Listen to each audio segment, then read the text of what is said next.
welcome to the Money Tree, season number 2. I'm David Holt. And I'm David Marks. And we're so excited that we're at a second season. We Who are. ever thought that? I never would have believed that we would have been in the second season and coming into 2 seasons when we first started this. Because I thought, how in the world are we going to come up with 10 episodes to film? And, 20 last year, and we're already rolling into the second year, so 2.1. 2.1, and of course we'll have more to go. Of course, always, guys, we're so thankful that you send us your questions, that you participate in what we do. David and I, of course, couldn't do it with the helpful staff. Without the helpful staff here at Mountain Valley News, they do a wonderful job.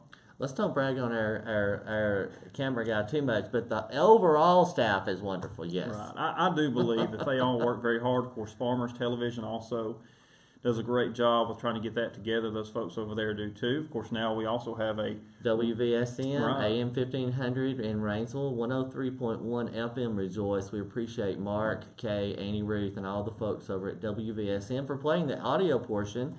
And as David said, someone usually when in a random place will come up to me about the show. I think you had that happen to you not long ago, right? At a ball game. Someone came up and was talking about the show and had used the Robin Hood app and was talking about the thing where you put the extra change, it rounds it up and sticks it into your stash or acorns. They're both and was going to sign up and do that. And so it's really neat that you guys are listening. Actually, he heard it on WVSM. And he started listening there rather than seeing it on television or on Facebook. So it might have been more appealing just to hear us, not to see us. Is that what you're trying to tell me? Probably so. But however you watch or listen to the show, or you go to the Facebook page, website, Facebook web page, whatever, tons of tools and things you can use, and hopefully are helpful to you as you learn to get a handle on your finances rather than your finances having a handle on you. Right. It's always better to be in control of those things, not letting them control you in the daily life you have. Speaking of the Robinhood app, we've kind of changed our direction. We're not going to do the weekly stock picks or the whatever, episode stock picks as much. I do want to throw something out there to our viewers, though. This is just a little cheater, and it's actually down today. It's at a good price. There's a company called Sorrento Therapeutics. SRNE is their symbol. Anyone that I have advised on looking at buying stocks, I'm not telling you to buy it, I'm just saying this may be one you want to look at. They have a medicine that's coming out in February, and if it gets the FDA approval, they're looking at their target price range being $17 a share. Right now, it's about $4.40 something.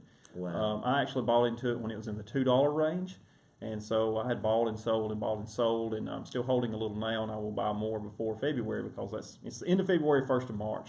So if you're using Robinhood, we hope that you're taking advantage of that. Of course, even if you just want to invest $5 into a stock, there's stocks out there you can do that. Just be very careful because you can buy into a company that, of course, you can lose your money on. Well, and as I shared with this gentleman at the ball game the other night, David always says, don't go buy a lottery ticket because you're not going to get a return off of that. And just recently, both the Powerball and the Mega Millions had a one-ticket winner, one from New Hampshire and one from Tampa. And so that's nowhere near to where we are. Right, and there's multiple states. Now, of course, if you won the $550 million, I think that if I were to win that, I would probably pay for y'all's dinner tonight. Wow. I think that I could probably splurge What for a that. nice gesture. We could from do my Little nephew Caesars there. or McDonald's, something like that. Something like that. Yeah.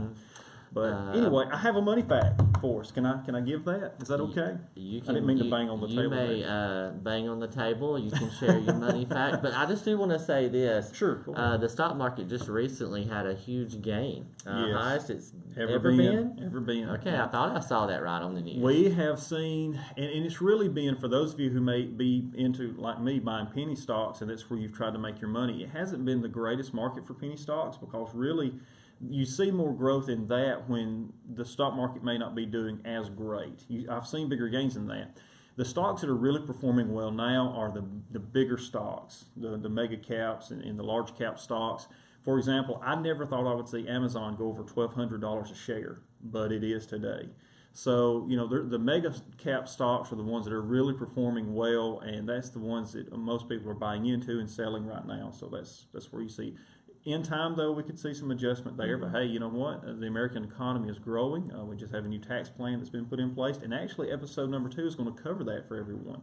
We're going to talk about how that affects everyone and how that affects you in 2018. My quick little money fact I want to give you is something that I think probably affects all of us, especially in the DeKalb, Jackson, Cherokee, whoever may be watching, even online area. Is Americans spend 117 billion dollars annually on fast food. Fast food. That's not typical regular eating out. That's just That the is fast food driving eating. through line. Drive through or run in and get it to go. So anytime you think that, you wonder how does McDonald's or Hardee's or Jack's or any of those companies like that, how do they have the money to compete and advertise like they do? It's because we're feeding their piggy bank pretty well. Mm-hmm. Why do you think there's a change in that? Do you think people eat more fast food now compared to when you were? Yes. Okay. Yes. I didn't even throw age out there, and he said yes. So because, well, number one, there's more of them. Right. Number two, the lifestyles are so much busier today. Even though we've got all the technology that we didn't have before, life is at such a faster pace, and both men and women are working. They're tired when they get off work. They want to feed their family as quickly and economically as possible. And so a lot of times they'll just go through a drive-through rather than cook. Right. And do you think probably also that, with the fast-paced life we have and the convenience of it, that, down the road we might start to see health issues from that? Definitely. I do Definitely. too. Cardiovascular disease is something that runs in my family. And of course, David and I are related through he married my aunt. But I think that's something that we really have to pay attention to. So, millennial mom and dads out there, it's great. I love chicken nuggets. And, hey, I love to have some Chick-fil-A. That's good stuff. But be careful. Make sure that you balance that out with healthy foods.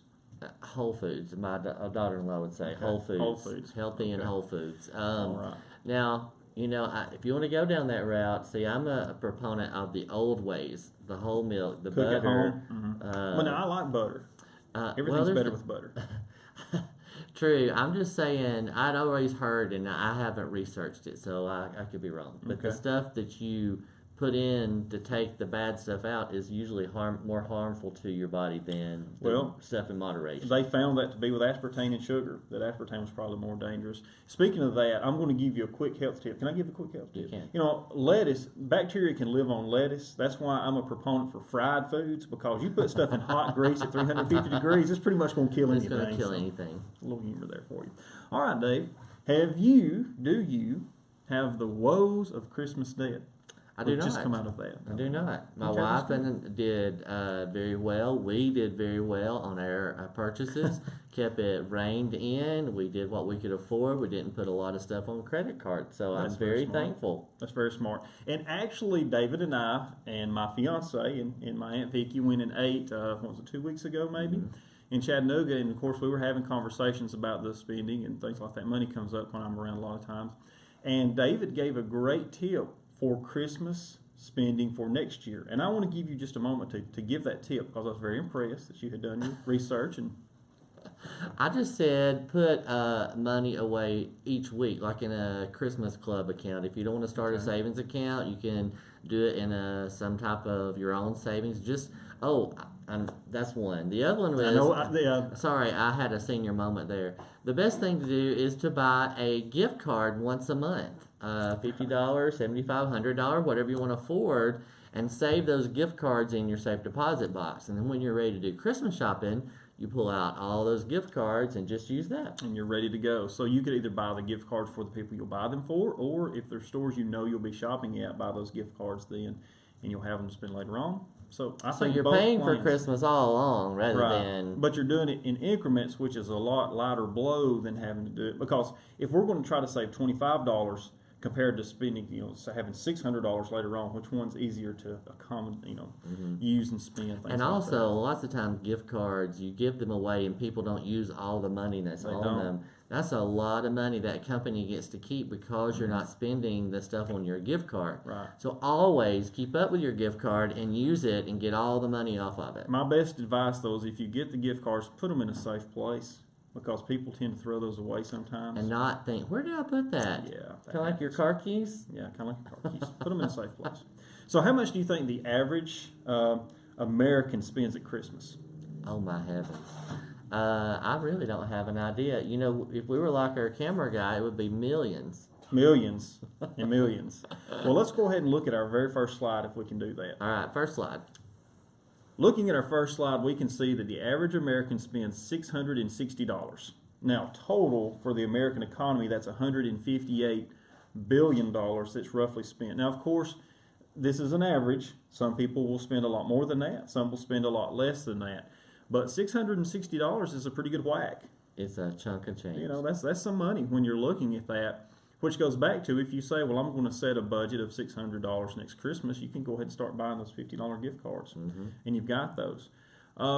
Just to give you some quick facts on that, still looking at our slide, we can see that total millennials that spent their budget are about 50%. So millennials do about half and half. For every two, one of them's going to stay on budget. Baby boomers, however, are at 43%.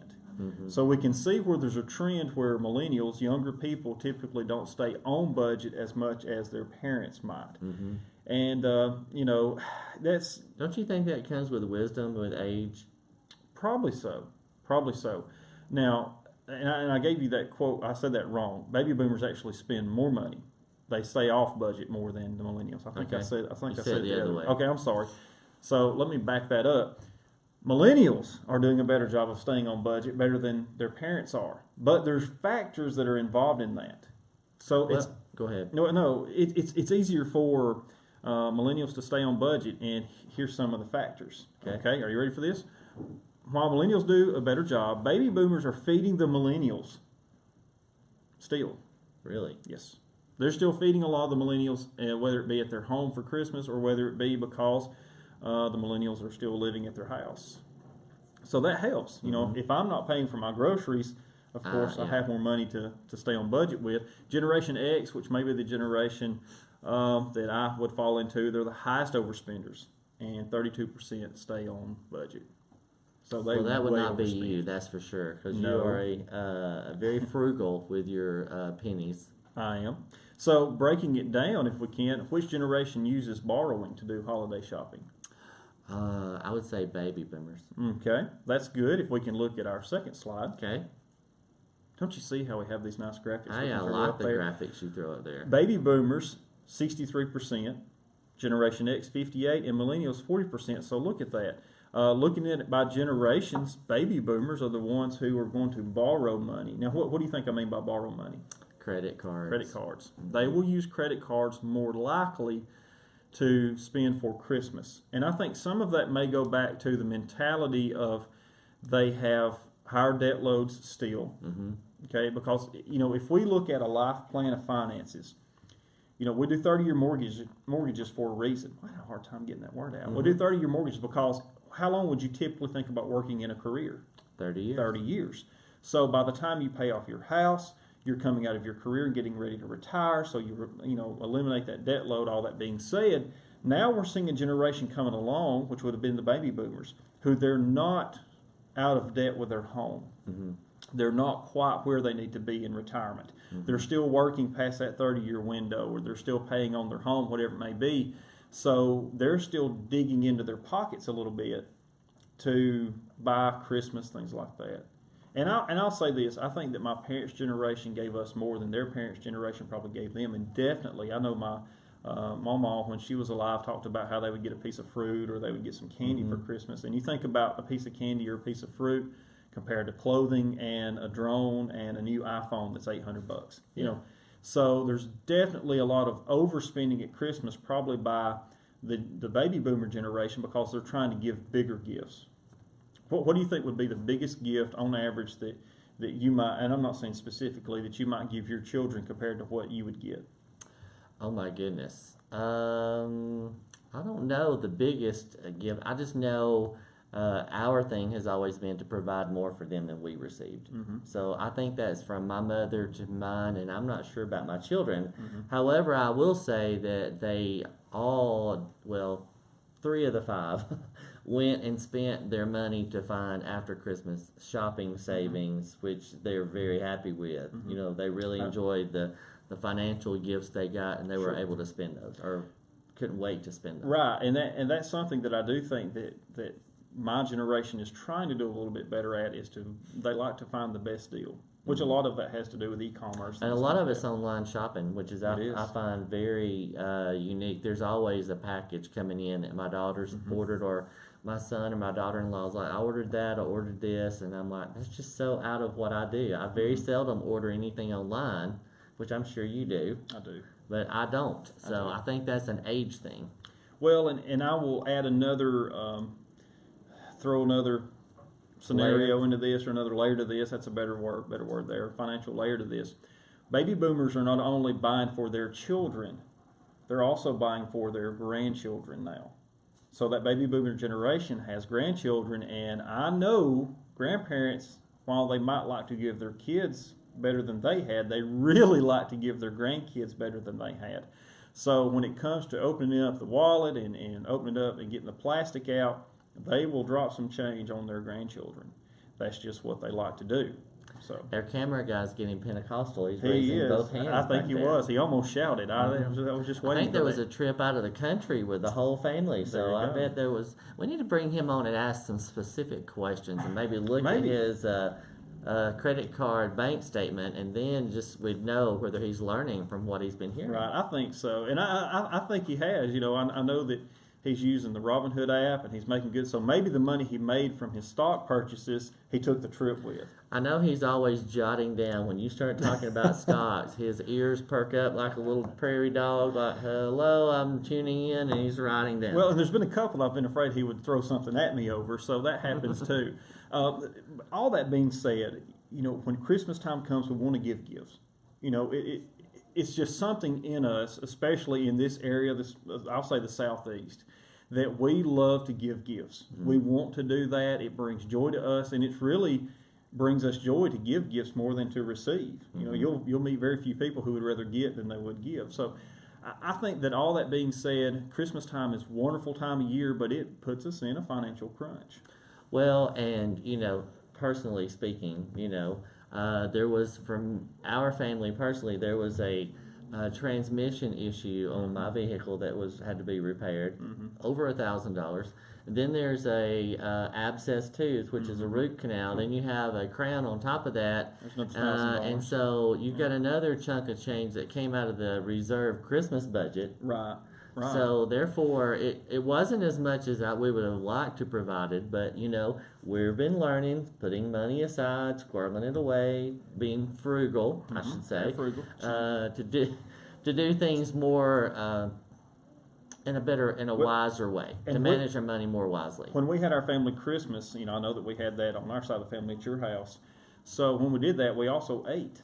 And that is, you know, and I know this is nitpicky, I know, but this is where you can call me cheap, and I'm okay with that. But when people are at your house, you have the expense of those people being at your house, whether it be through the utilities, and, you know, I know that's minimal, and water usage, that's minimal, but you also provide them with food, and with time, and with effort, and with decorating, and things like that. So that's where the baby boomer generation is still taking a lot of the blow for their children and their grandchildren. That's why their expenses are higher. So let's say so it's like when you go out to eat, that's why Dad gets the bill. right. Okay. Well, Right. you're going to have kids one day and a family, so you can get the bill then. And I will understand that then. I think I'll say, you know what, that was a great steak. I'm glad you ate it, son, but let's go cut the grass. Now, back to our point, and what we really want to discuss today is how do we eliminate that debt? How do we get back on the track and back on budget after Christmas spending and Christmas debt? Well, you got to cut back. That's for one thing. That is. So what we have done is we have broken this down into 5 tips to help you get back on track. If we can, let's go ahead and look at slide number 3. Now, I'm telling you, on this slide, that is a cool conductor. That is a cool conductor. And there he is. Love my hat. He is the engineer ready to engineer your budget back on track. Be right? careful what happens with Photoshop. Yes.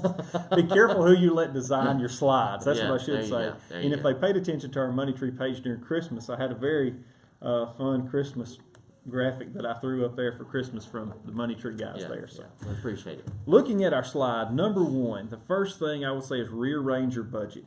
Rearrange your Modify. budget. Modify, rearrange. Look at areas where you haven't maxed out your monthly spending yet, and start applying that towards your non-essentials. Let's say you have entertainment or restaurants or clothing, eating out, that 160, 117 billion, whatever it is. Rearrange these into categories and try to even that out. So basically, this is a taken from Paul to pay Peter kind of scenario, but it's a method that can work because you have spent more in one area than you typically do another. Do you think that's why charitable donations go down in January? I do. I do. I think people are trying to eliminate what they've spent. Yeah. The second thing, use your emergency fund. Now, what would be considered an emergency fund? Money I've squirreled away for unexpected expenses, like the transmission and the abscessed tooth that I had to deal with. So, baby boomers, if you or Generation Xers or even the millennials, if you have a credit card and you have put Christmas spending on that credit card, let me advise you to take money out of your savings and pay that balance off instead of letting that revolve, because every day that you keep that, you're paying them interest. So even though you might lose a little bit of interest in your savings account, you're far better off to lose a little interest in your savings and not be paying that interest on your credit card. Yeah, because savings are what, maybe 1.5%, 2%, if you're getting, that much? If you're getting 1%, you're doing well. Of course, I do what's called an enhanced checking account where I bank at, and they pay 2.5%. So it's a little bit higher, but now the savings account at this same place under $10,000 is going to be like 0.6, 0.7. And you're paying a whole lot more interest. Depending on your credit score, you could be paying anywhere from 12 to 22%. So yes, definitely a smart move to, take that money out of your emergency fund, out of your savings, pay off that credit card debt. Number 3 is adjust your next month's spending. In other words, you're not going to go to the movies, you're not going to eat out, you're going to eat beans and more beans and whatever's cheapest. Well, let's be honest. We can all trim the fat, so to say, financially somewhere in our budget. If you do a monthly budget, and I recommend that you do, look at those non-essential things. Now, of course, you've got to have gasoline in your car to go to work. However, do you really need to take that trip to Birmingham every other weekend to eat at that restaurant you really like?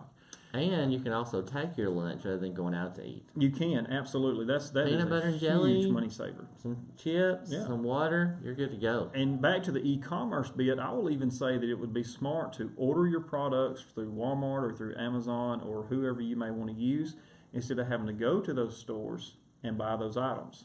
Yes, it's a 5 or 10 minute, 15 for me. It's more like a 20, 25 minute drive, but that's gasoline you can save. And time. And time.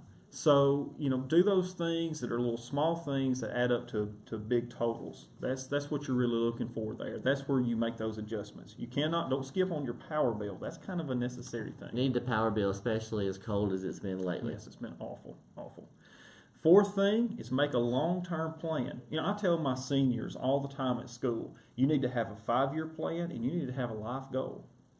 So just your finances are the same way. You need to have a monthly budget and you need to have a long-term budget. And that goes back to your long-term budget would be maybe even a 10, 20, 30-year plan. You could even have a year's plan budget. We're going to buy gift cards every month of $50 from one store or one whatever. Even if you do the Visa prepaid, they charge fees, so you might lose a little bit of your value there. But have that long-term plan that if you have that high credit card balance and you've added to that you start cutting and seeing how you can structure it to get out of that debt as soon as possible. As soon as possible. Yeah. Well, and one part of that long-range plan could say, okay, we've decided we're going to spend X amount of dollars for Christmas next year, and breaking that up into 11 months or possibly 12, you know how much you're going to budget for that, and you have to stick to it. You do. That's all we're going to spend. And there's actually several different savings plans, but one that I would recommend if you want to try to just do an easy savings plan is do the weeks of the year savings plan. And you can do it monthly if you get paid monthly, if you get paid weekly or bi-weekly, however you'd like to do it. But you start out with, how many weeks do we have in a year? 52. 52. In the first week, you put in 52. The second week, you put in 51. And you count down so that at Christmas time next year, you're not having to dump those last 4 weeks in December, or 5 if it be. You're not dumping in a whole lot of money. You've done that on the front end in January, so you give yourself a little cushion there. You can eliminate Man, that's debt. a bigger budget to buy Christmas with. Absolutely, absolutely. That gives you paying off debt, whatever it may be, buying Christmas. It is.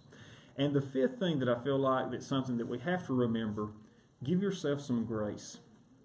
Forgiveness. Forgiveness. Sometimes it's easier to ask for forgiveness than it is permission, or maybe that's just something my dad used to tell me. But when dealing with my mom.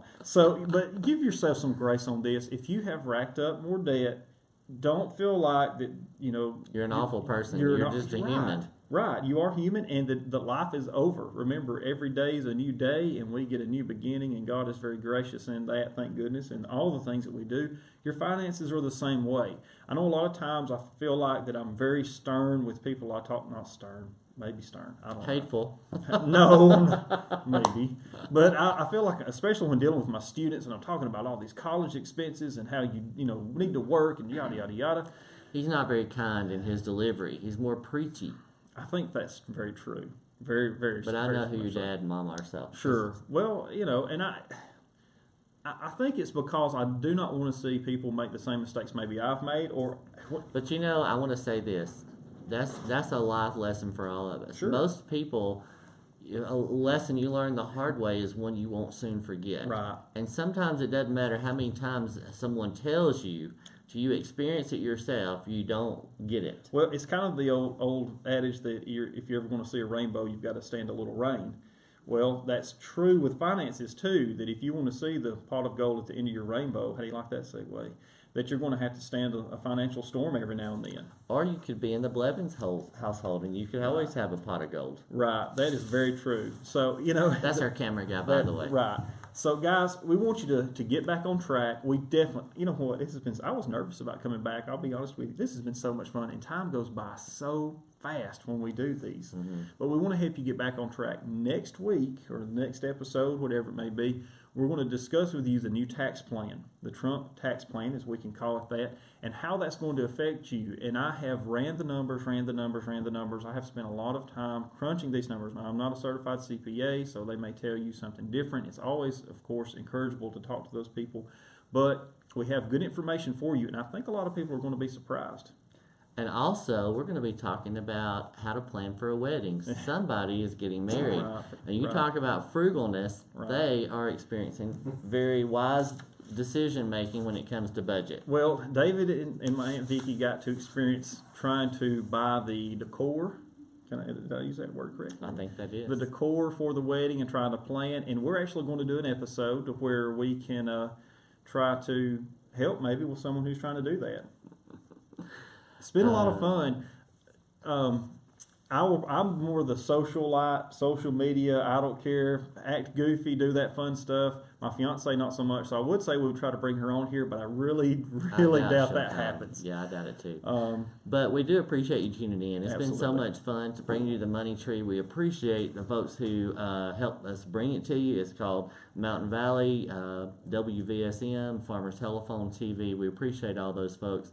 And more importantly, we appreciate you guys tuning in, giving us words of encouragement. Right. And hopefully we're bringing you some ideas that'll help you make really wise decisions with your finances. And remember, the most important thing to know is that you cannot have financial peace without first knowing the Prince of Peace, Jesus Christ. So make sure that you know your priorities in life. Guys, moneytreetv.org. Check us out. Old episodes are on there. Facebook, Twitter.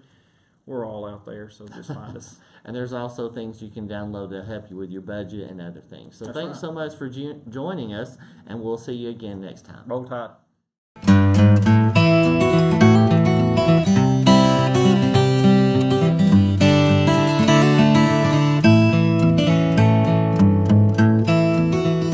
Building your dream home is one of the great joys in life.